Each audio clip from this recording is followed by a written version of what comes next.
Здравейте, намирам се до манастир Света Петка в Бистрица. Сега ще ви разкажа малко за манастира. Това, което е характерно, че е основан през 10 век, както повечето манастири по българските земи, е разрушен при нашествието на османците.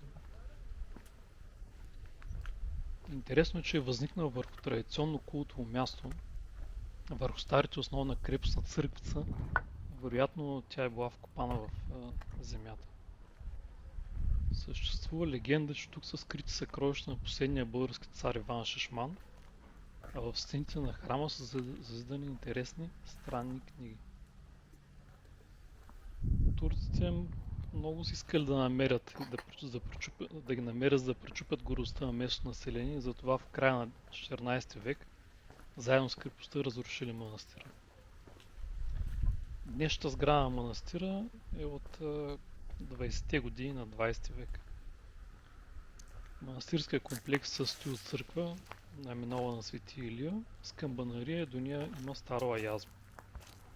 Църквата е еднокорабна, едноапсидна, с притвор и камбанария. Нека ви я видим отзад.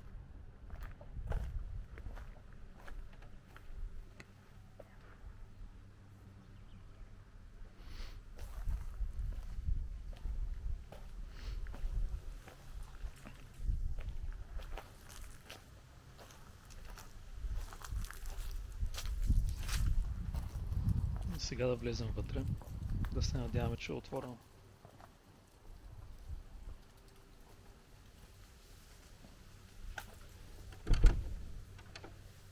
Вратата е красиво разбована.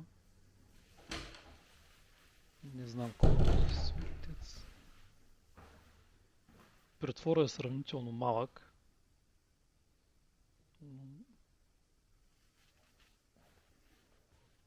вътре изографисна е изключително красиво, изключително поддържана църква. Нека се насладим заедно на хубавия иконопис. Благодаря ви много.